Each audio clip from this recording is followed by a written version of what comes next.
So the halal and the haram, they're not all the same either. They're not all on the same level. As we understand that sins are not all the same. There are major sins, there are minor sins, there are sins that affect you as an individual, and there are sins that go beyond you and affect and harm other people. And so the halal and the haram, that's how it is. The good deeds and the bad deeds, they have various different levels.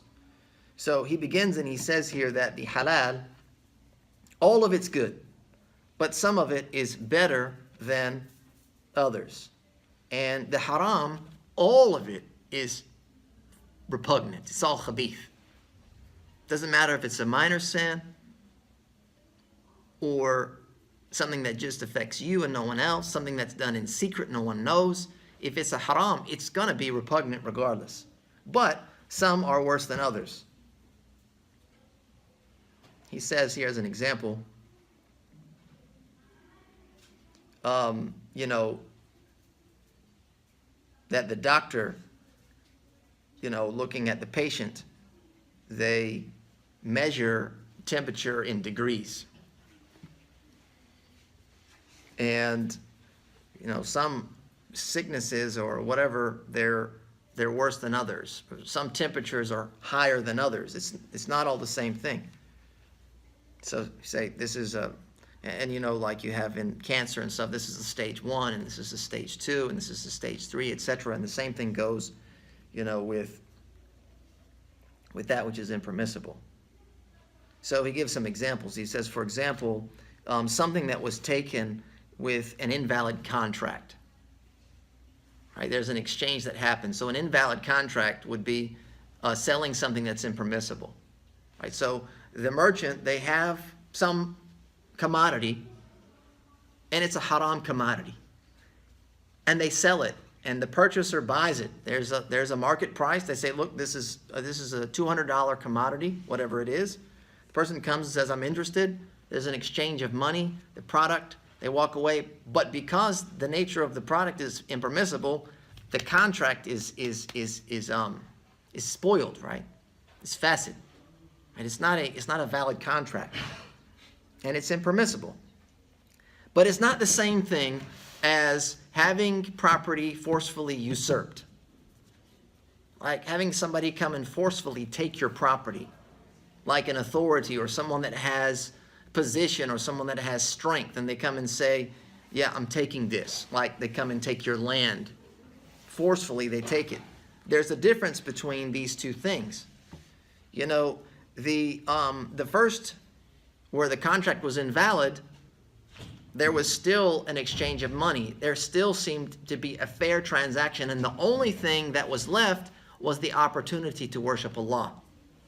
The opportunity to worship Allah, because if you have the right intention going into these transactions, if they're halal, then it can be a form of devotion.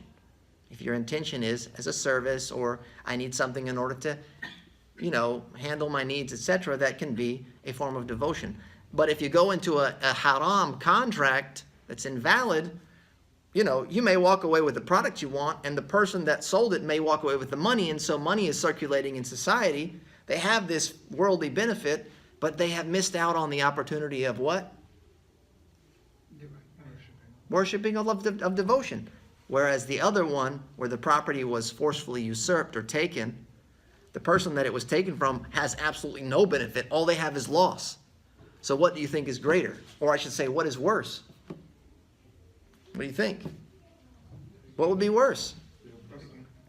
Yeah, the oppressor that takes the property and walks away with it. And you're sitting there going, look, my whole tract of land has been taken away.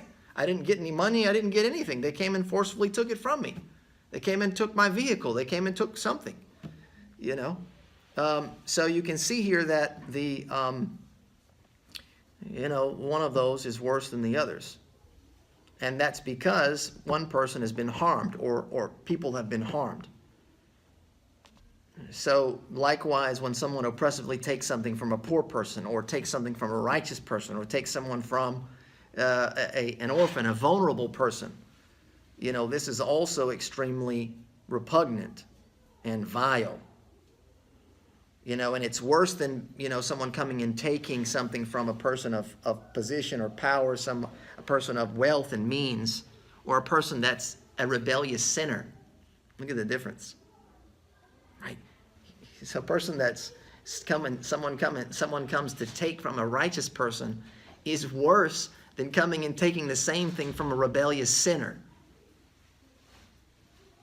Because the righteous person, they're doing nothing wrong. They don't, what we'd say deserve such treatment. Whereas the rebellious sinner, they're walking around, they're in contempt. So one is worse than the other. So that's as it pertains to, the different levels of halal and of haram. And the halal, inverse of the haram is the same way. There are actions that we do that are better than others. Actions that are typically personal good deeds, like prayer is something that's done for yourself. It's a great deed. It's huge. Besides the obligatory prayers, voluntary prayer is a big deal. It's a great reward. But then there are other deeds that are done that could potentially be greater than your voluntary prayers.